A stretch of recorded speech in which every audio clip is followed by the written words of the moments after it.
Kasus pembunuhan Yosua sudah memasuki babak akhir. Pekan depan, terdakwa Sambo CS menghadapi sidang vonis. Akankah putusan hakim beda dengan tuntutan jaksa? Pengadilan Verdi Sambo episode babak akhir kasus pembunuhan Yosua hadir selama 1 jam ke depan bersama saya Muhammad Syahreza. Hanya di Kompas TV, independen, terpercaya.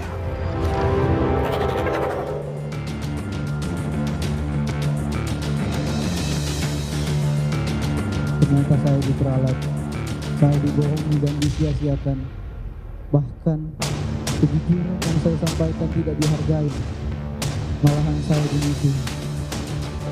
Menjatuhkan pidana terhadap terdakwa dengan pidana seumur hidup.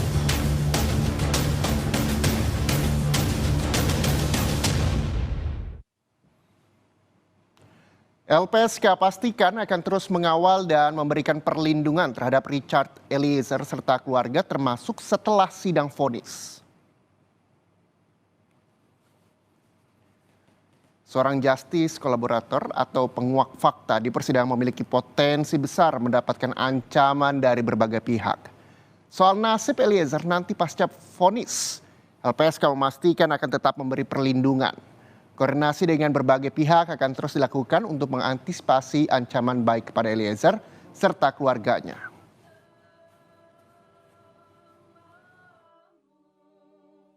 Nah, LPSK tentu saja memberikan perlindungan ini bukan pada saat sampai peradilan ini selesai saja. Tentu dalam posisi sebagai justice kolaborator ini kan tingkat ancaman ada kemungkinan potensial justru setelah vonis itu dijatuhkan atau nanti ketika yang bersangkutan menjadi seorang narapidana.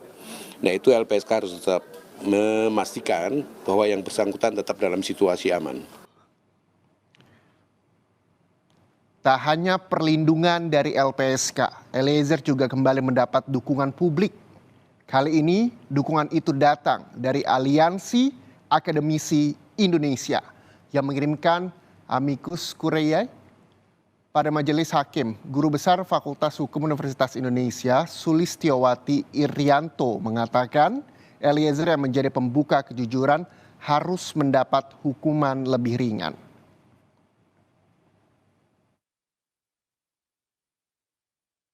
Aliansi Akademisi Indonesia itu bukan suatu organisasi ya, tetapi forum yang dosen-dosennya itu merasa kalau ada sesuatu masalah besar di masyarakat terpanggil gitu. Dan kami merasa harus ikut bersuara agar kejujuran dan kebenaran yang menjadi nilai-nilai yang kurang dihormati saat ini oleh banyak warga masyarakat itu menjadi dikuatkan kembali gitu. Barada Richard Eliezer jadi perhatian publik sejak awal kasus skenario Sambo. Pekan depan, hakim akan segera memutuskan vonis kepada 5 terdakwa, termasuk Richard Eliezer. Akankah Eliezer bebas atau berakhir dengan 12 tahun penjara di lapas? Jurnalis Kompas TV Niputu Trisnanda akan mengulas kembali kronologi penembakan Yosua sesuai kesaksian Richard Eliezer.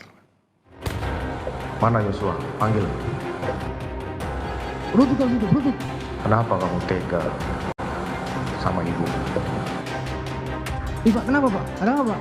Ada apa Pak? Boleh lihat ke saya. Wait, kau tembak cepat kau tembak. Gitu yang ini. Kesakitan? Gitu yang ini.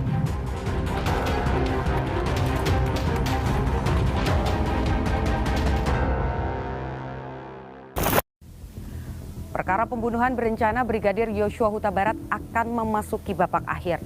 Setelah melalui proses persidangan yang juga cukup panjang, akhirnya majelis hakim akan membacakan vonis untuk masing-masing terdakwa, termasuk sang penguak fakta Richard Eliezer. Dituntut oleh jaksa penuntut umum dengan pidana 12 tahun penjara, majelis hakim memiliki kewenangan untuk memilih mana pidana ataupun juga hukuman yang paling pas untuk Richard Eliezer pekan depan. Tetapi sebelum itu, saya akan mengajak Anda untuk mengingat kembali apa yang terjadi pada 8 Juli 2022 di rumah dinas Ferdi Sambo yang ada di Duren 3, Jakarta Selatan.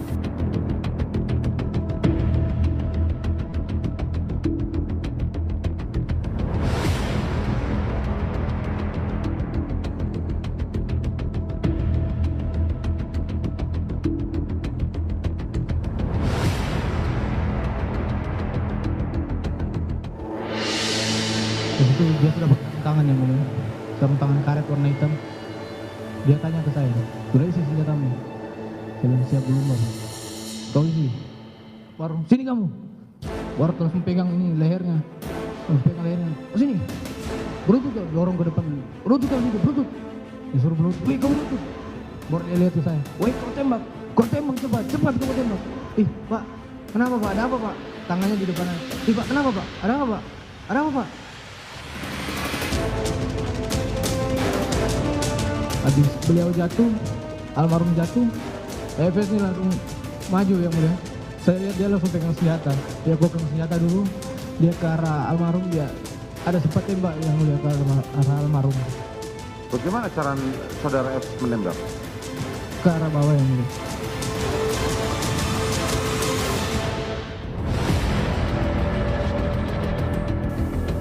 Yang Anda saksikan saat ini adalah peristiwa atau detik-detik di mana Yosua bertemu dengan Ferdi Sambo untuk terakhir kalinya.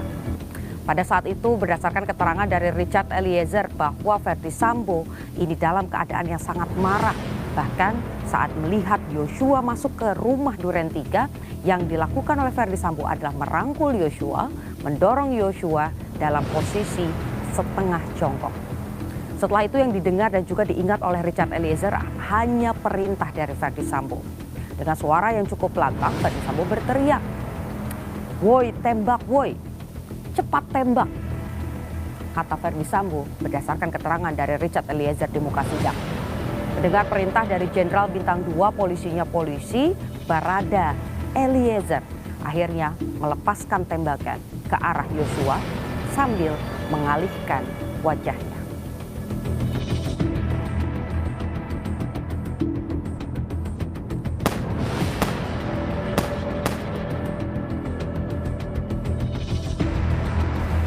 Ferdi Sambo yang semula berada di belakang Richard Eliezer maju satu langkah, berada di depan Richard Eliezer dan menembak ke arah Yosua.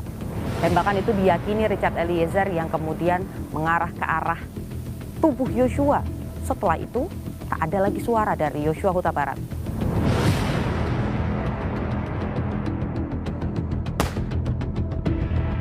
Pidana 12 tahun, apakah cukup untuk Eliezer? Apakah pantas untuk Richard Eliezer yang dianggap publik sebagai sang penguak fakta? Tentu bola panas kini ada di majelis hakim. Apa yang akan diputuskan? Akankah Richard Eliezer bebas atau justru berakhir di lapas? 3 hakim akan jadi penentu dalam vonis pembunuhan berencana Ferdi Sambo CS. Bagaimana rekam jejak ketiga hakim? Informasinya yang kami hadirkan usai jeda. Tetaplah bersama kami.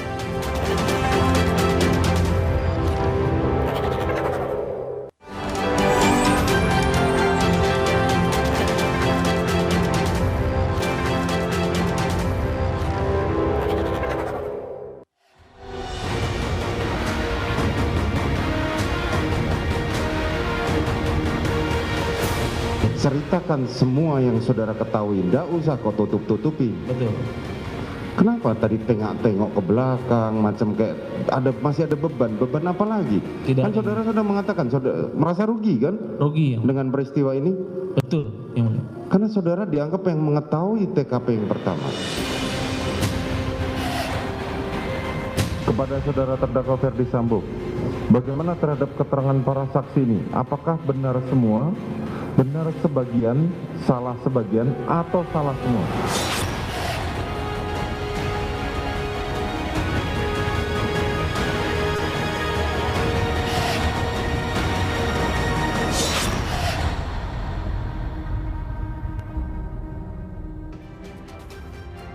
Ada 3 hakim yang selama ini menjadi perhatian sidang kasus Sambo di Pengadilan Negeri Jakarta Selatan. Satu di antaranya adalah hakim muda berusia 46 tahun yang menjadi ketua majelis hakim. Dan kita lihat rekam jejaknya Dalam persidangan, hakim tak jarang mencecar ataupun meragukan kesaksian dari para terdakwa.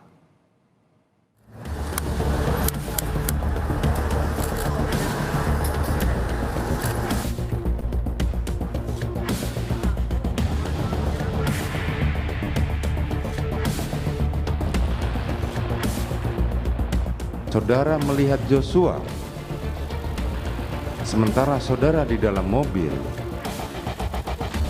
Setelah kami perhatikan dan kita lihat rekaman bersama di CCTV, sepertinya cerita saudara itu tidak mungkin.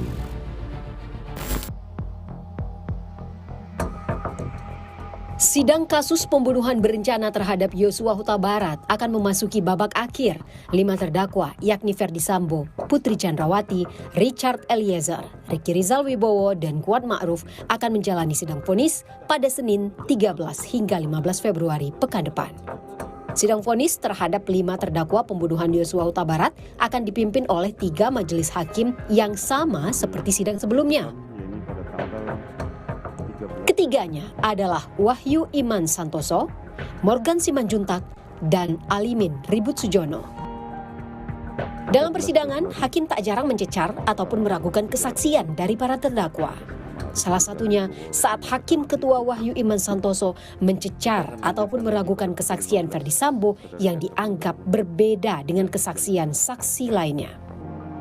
Bahkan lebih daripada yang pelecehan seksual itu sendiri.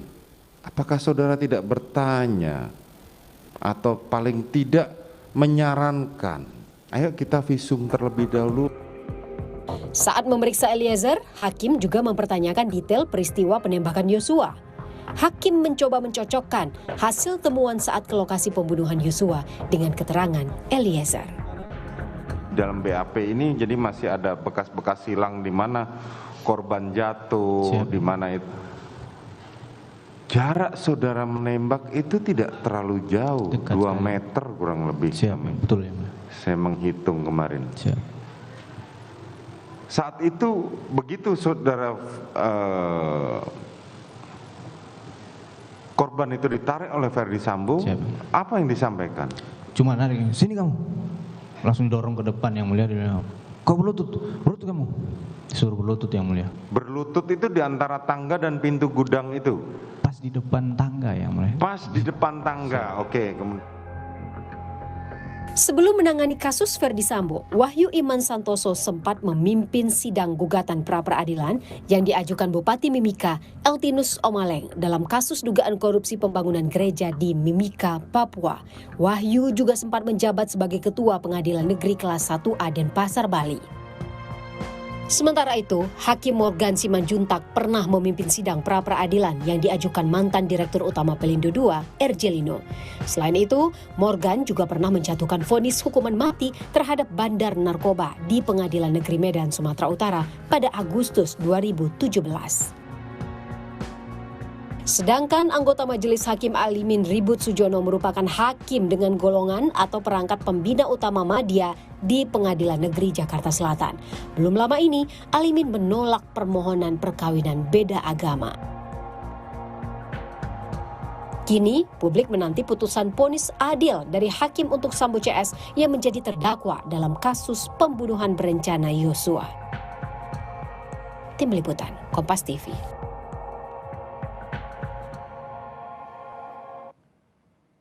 Jelang sidang vonis kasus pembunuhan Yosua Huta Barat, ratusan guru besar dan dosen yang tergabung dalam aliansi Akademisi Indonesia mengirimkan dokumen amicus curiae atau sahabat pengadilan kepada Pengadilan Negeri Jakarta Selatan. Sebanyak 122 akademisi mendukung Richard Eliezer di sidang Sambo.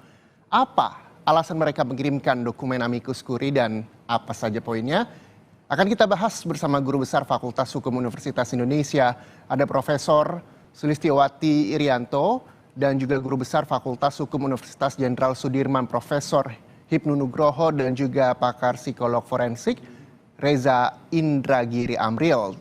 Selamat sore para narasumber yang telah hadir bersama saya. Terima kasih atas waktunya. Semoga dalam kondisi sehat. Saya satu persatu dulu akan saya tanya ke Prof. Sulis terlebih dahulu. Ini terkait dengan dukungan 122 akademisi yang mendukung, di mana Aliansi Akademisi Indonesia mengajukan amicus curiae sebagai bentuk dukungan kepada Eliezer. Seperti apa tanggapannya, Prof? Mengapa kami mendukung ya? Karena banyak di kalangan akademisi itu yang sebetulnya merupakan akademisi organik ya. Jadi jiwanya selalu resah gitu kalau ada persoalan-persoalan besar di masyarakat lalu berusaha ingin ikut bersuara ya. Dan tentu saja hari ini ketika semua informasi ada di internet, apakah masih juga kita mau seperti zaman dulu mengajarkan hafal-hafalan kepada mahasiswa saja gitu ya, transformasi ilmu, transformasi keterampilan, kayaknya enggak lagi. Jadi sekarang itu tuntutannya adalah bagaimana memproduksi ilmu pengetahuan bersama dengan mahasiswa kita, karena anak-anak sekarang itu juga pintar-pintar sekali, mereka bisa baca jurnal-jurnal internasional dan lain-lain gitu ya. Nah, kemudian ada tuntutan Tridharma juga. Jadi dosen itu bukan hanya ngajar research publikasi, tapi juga harus berada di tengah masyarakat gitu. Terima kasih. Oke, Prof. Ibnu, Anda melihatnya seperti apa terkait dengan dukungan yang diberikan untuk Richard Eliezer? Ya, gini Mas, kita harus dukung suatu peradilan. Karena gini, seheboh apapun suatu pengungkapan perkara di tingkat kepolisian, kejaksaan, ujungnya adalah di pengadilan. Karena pengadilanlah yang akan memberikan suatu peradaban. Dengan demikian, amicus curiae ini paling tidak kita memberikan suatu dukungan. Kita bukan melawan dan kita bukan membantah, tapi mendukung. Karena apa? Independensi suatu peradilan hakim cukup sebagai pertanggungjawaban dalam peradilan di Indonesia. Sehingga kalau peradilan Indonesia tidak independen, mau dibawa kemana negara ini? Dengan demikian, kasus Eliezer ini sebagai uji coba, sebagai besi yang sedang harus betul-betul diterapkan. Karena apa? Sinyal dari penuntut kemarin, penuntut umum kan ada suatu dilema yuridis, dilema keadilan. Hakimlah yang akan menentukan pada konsep GC yang sebenarnya. Itu yang kami inginkan dalam aliansi amicus curiae seperti ini. Oke, kalau ke Mas Reza ini juga menjadi dukungan yang memberikan harapan bahwa Eliezer bisa bebas begitu harapannya ataupun di bawah tuntutan dari para jaksa. Dukungan ini menjadi penyemangat bagi Eliezer tersendiri. Anda melihatnya seperti apa? Apakah ini salah satu bentuk semangat juga untuk Eliezer atau seperti apa, Mas Reza? Ada 3 tanda petik terobosan yang sebelum-sebelumnya sangat jarang dipraktekkan dalam ruang persidangan di negara kita. Yang pertama adalah ketika pada sesi pertama kali persidangan, Richard Eliezer langsung menunjukkan gestur yang sedemikian positif kepada keluarga mendiang Brigadir Yosua. Simpu, mengakui perbuatan salahnya, mengajukan permohonan maaf, dan menyatakan kesediaan untuk bertanggung jawab atas perbuatannya. Itu kalau dianalogikan dalam sebuah sistem Anglo-Saxon mengingatkan saya pada plea bargaining. Bagaimana seorang terdakwa alih-alih menunggu proses persidangan yang lama, sesegera mungkin memanfaatkan waktu untuk menunjukkan sisi humanisnya kepada dunia.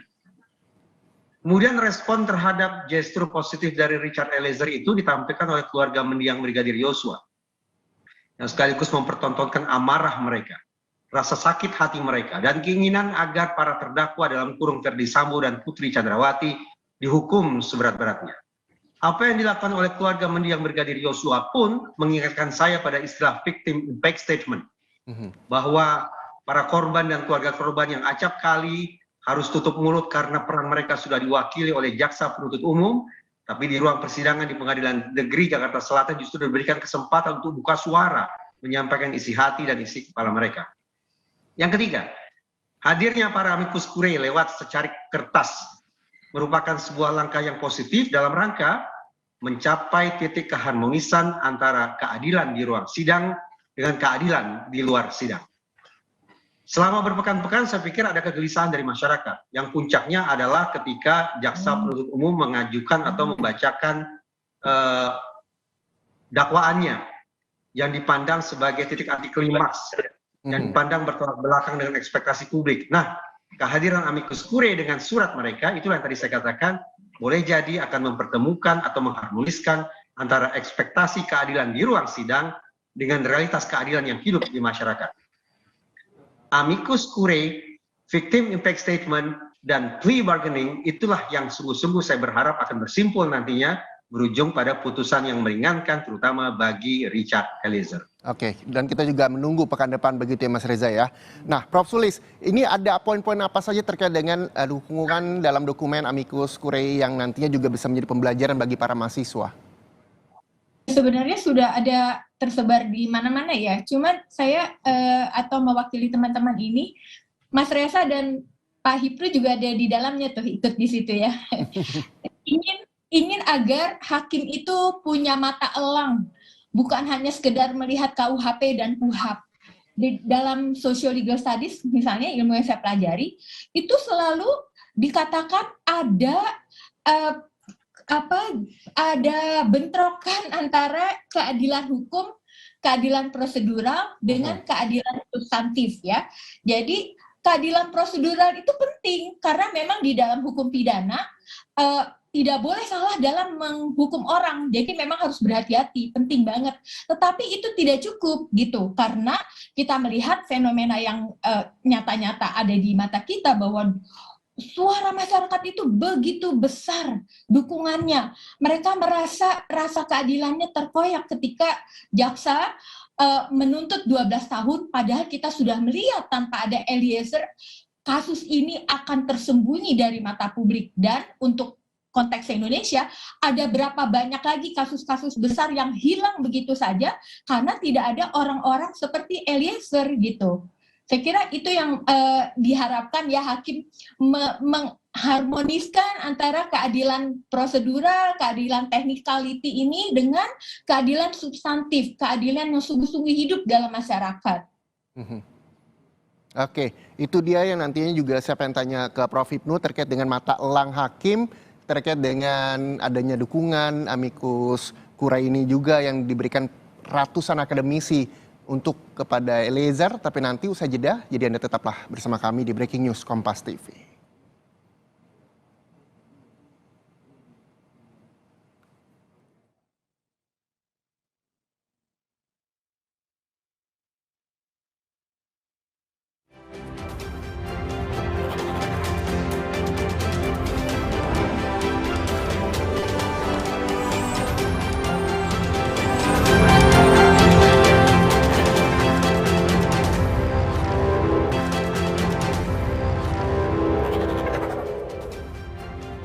Majelis Hakim masih mempelajari berkas perkara persidangan untuk dilakukan musyawarah tertutup sebelum menjatuhkan vonis kepada Sambo CS.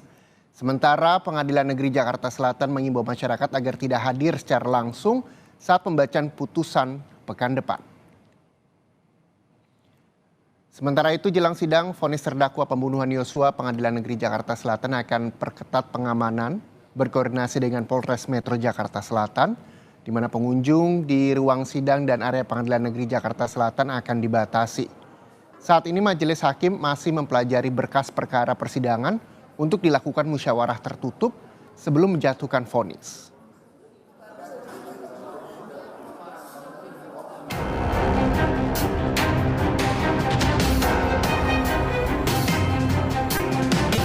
Sidang putusan Majelis Hakim untuk menjatuhkan vonis kepada Ferdi Sambo CS tinggal menghitung hari.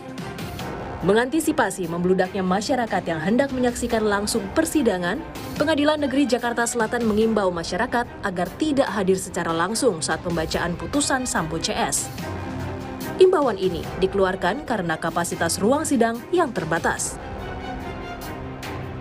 Pengadilan Negeri Jakarta Selatan juga akan menyediakan 9 layar di sekitar ruang sidang.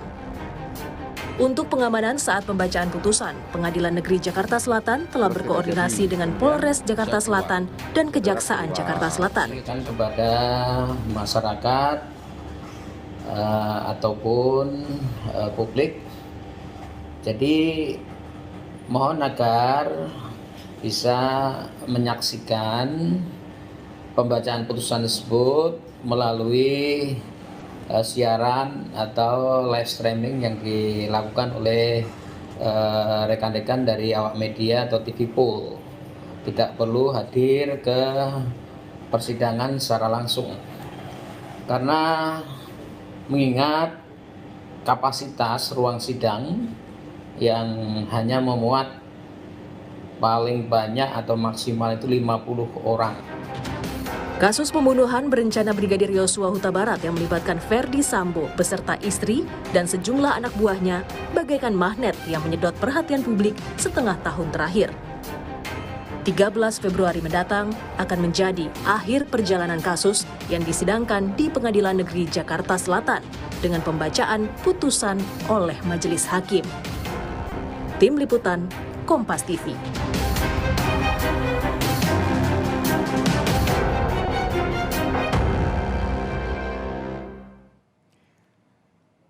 Terkait dengan amicus curiae, dukungan untuk Eliezer dari 122 akademisi, kita akan kembali bertanya dengan 3 narasumber saya yang telah bergabung di laporan khusus, yang Prof. Hipnu, Prof. Sulis, dan juga Mas Reza Indragiri.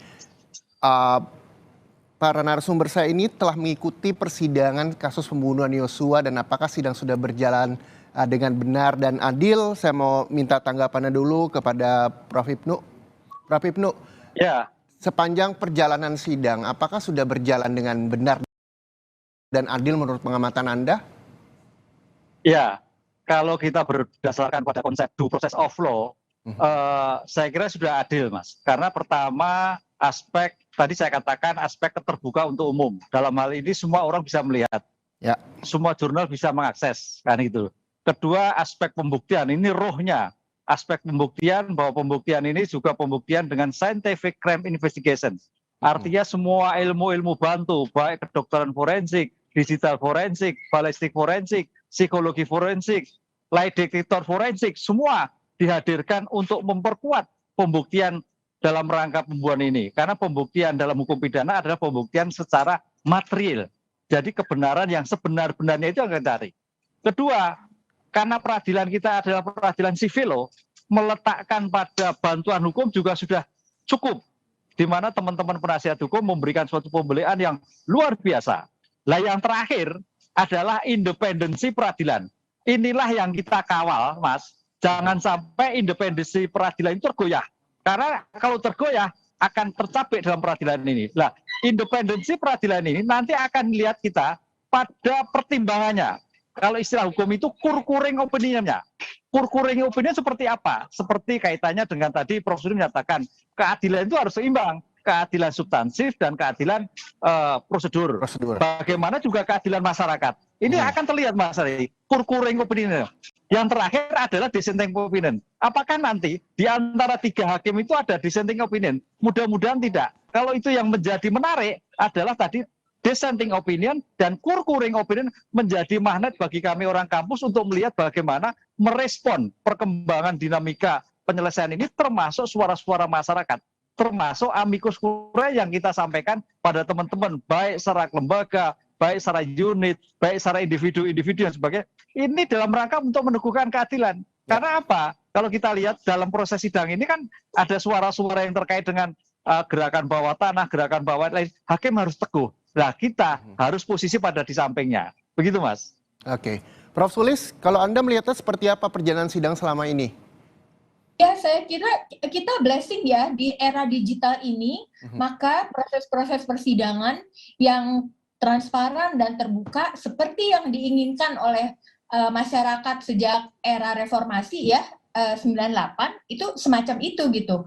Dan lagi pula masyarakat jadi bisa memperdengarkan suaranya juga, pendapat-pendapatnya juga melalui berbagai mekanisme seperti amicus curiae ini. Nah, juga yang menarik adalah bagaimana kasus hukum itu didekati dengan pendekatan yang multidisiplin. Saya senang sekali melihat ada semacam public lecture di persidangan ya, ada Mas Reza juga kasih psikologi forensik, ada Romo Magnis, ada berbagai keahlian di sana gitu ya. Dan itu akan memberikan suatu gambaran yang mendasar tentang kasus ini seperti apa, sehingga hakim punya pilihan-pilihan yang cukup banyak gitu, punya dasar yang cukup kuat untuk memutuskan out of the box, tidak hanya berdasarkan KUHP dan KUHP saja ya, tetapi juga tentu saja dalam hal ini Undang-Undang Perlindungan Saksi Korban dan Saksi Pelaku itu sangat penting karena itu juga di-endorse oleh atau diinspirasi oleh dunia hukum internasional ya.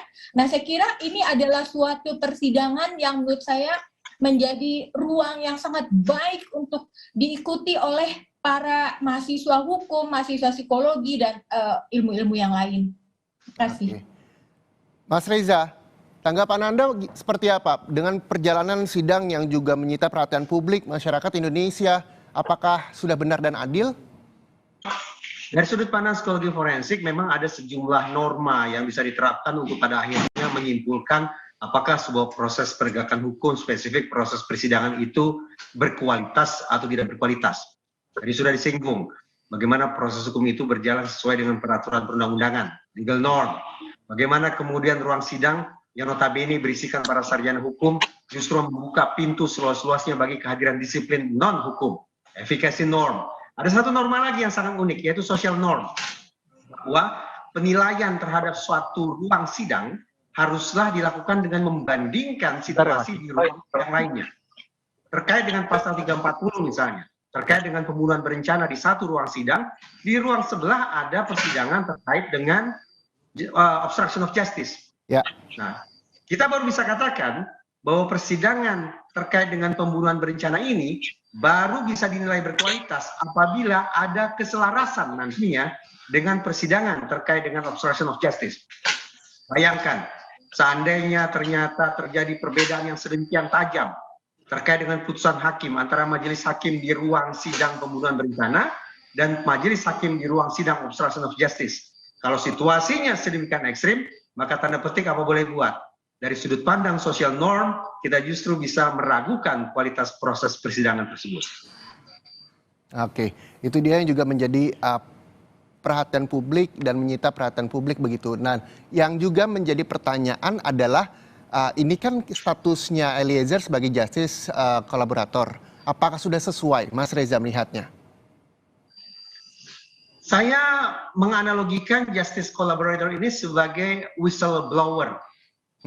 Bahwa orang yang tahu persis tentang segala aib, segala kesalahan, segala ketidaksemenggahan, segala penyimpangan di dalam organisasi, akhirnya muncul untuk buka suara kepada publik. Memang ini laksana sebuah misi bunuh diri. Tapi paling tidak Richard Eliezer sudah menunjukkan bahwa ternyata bagi dia kesetiaan pada sumpah jabatan adalah jauh lebih tinggi, adalah jauh lebih luhur ketimbang kesetiakawanan yang menyimpang. Dengan kesetiaan pada sumpah jabatan itulah saya sungguh-sungguh berharap bahwa nantinya hakim akan memberikan apresiasi dengan hukuman maksimal 2 tahun saja. Kenapa 2 tahun? Karena sudah ada presiden. Kapolri mengatakan kalau ada anggota Polri yang terlibat pidana dan hukumannya di atas 2 tahun akan dipecat tidak dengan hormat. Ini sudah dilakukan terhadap Broto Seno beberapa waktu yang lalu. Nah, harapannya Eliezer 2 tahun begitu, Mas Reza? Bagaimana? Iya, harapan tadi 2 tahun untuk Eliezer? Kalau kita ingin tanda petik menyelamatkan karir Richard Eliezer sebagai personil Polri, maka saya sudah berdasarkan presiden sebelumnya, tentu saya berharap bahwa andaikan divonis bersalah, hukuman maksimalnya tidak lebih dari 2 tahun saja.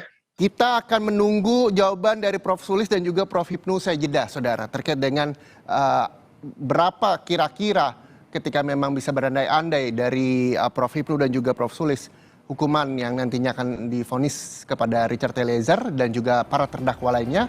Usai jeda, tetaplah di laporan khusus.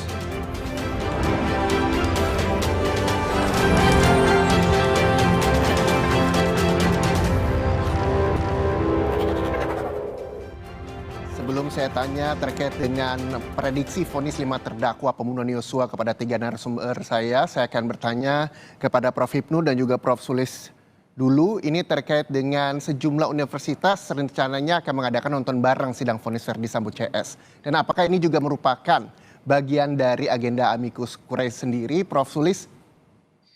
Tidak, itu mungkin teman-teman yang lain yang mereka tidak sempat memasukkan namanya.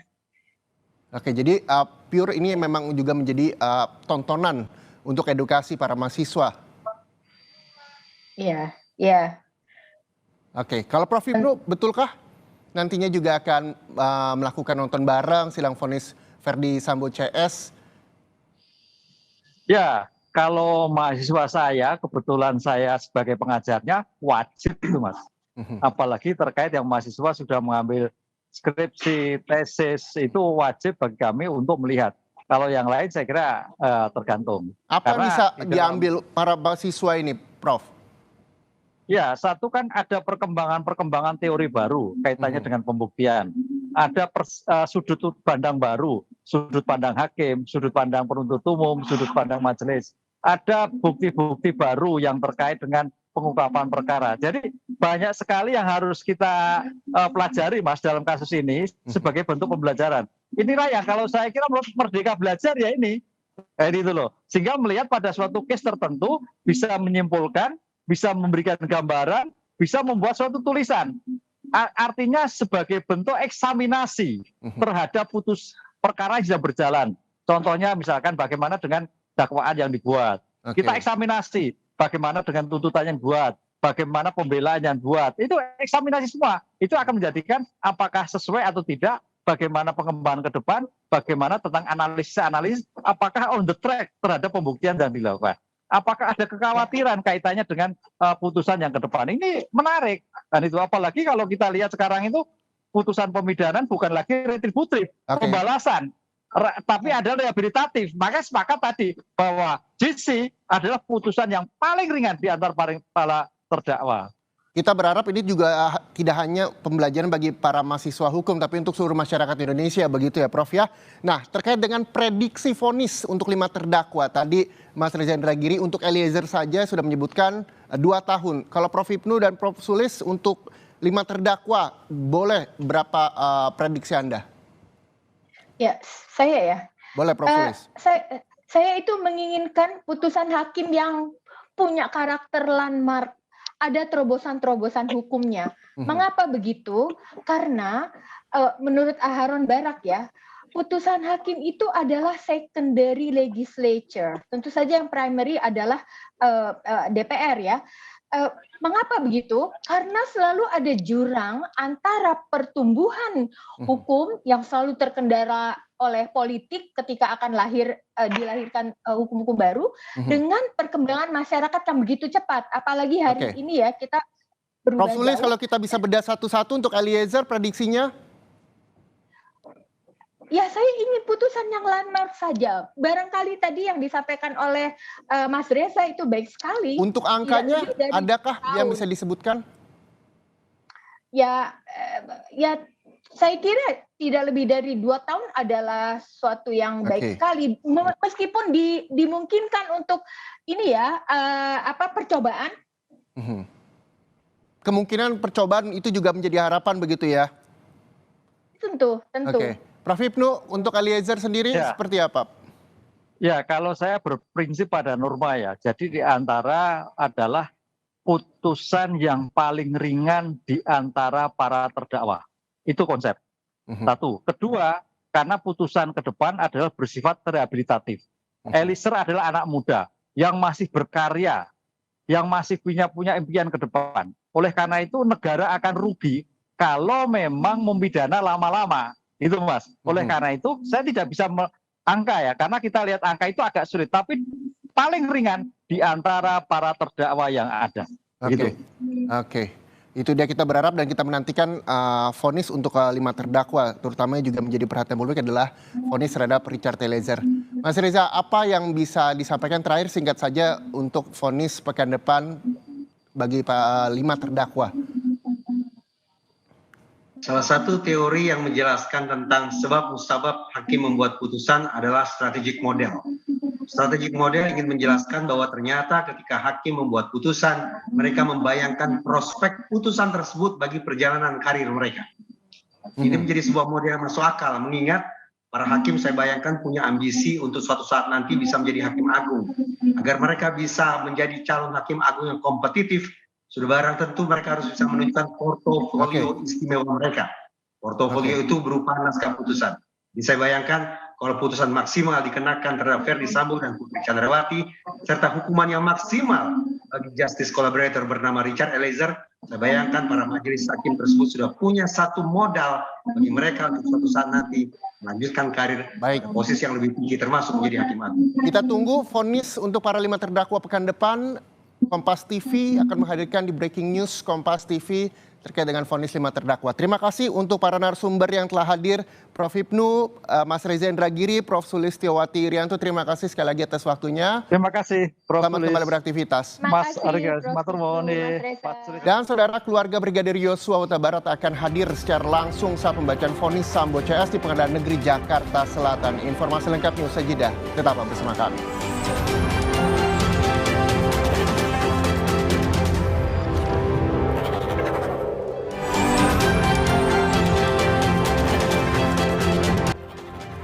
Setelah pembacaan duplik atau jawaban penasihat hukum atas replik jaksa, agenda sidang terakhir adalah pembacaan putusan hukuman bagi Sambo CS oleh Majelis Hakim. Majelis Hakim Pengadilan Negeri Jakarta Selatan telah menjadwalkan vonis untuk terdakwa Ferdi Sambo pada hari Senin 13 Februari mendatang.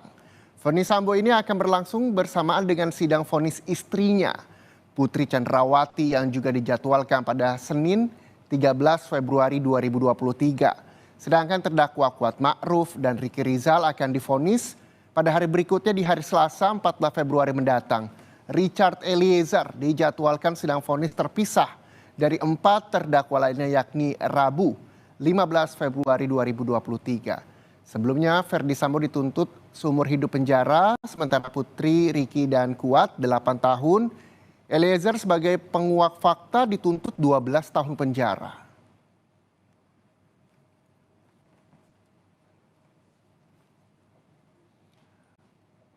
Orang tua Brigadir Yosua Huta Barat akan hadir secara langsung saat pembacaan vonis Sambo CS di Pengadilan Negeri Jakarta Selatan 13 Februari nanti.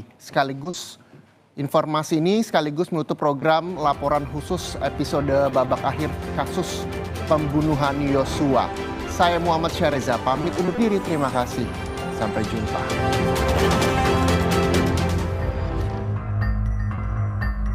Samuel Huta Barat, orang tua Brigadir Yosua Huta Barat, berencana menghadiri secara langsung pembacaan vonis Sambo CS di Pengadilan Negeri Jakarta Selatan pada 13 Februari 2023.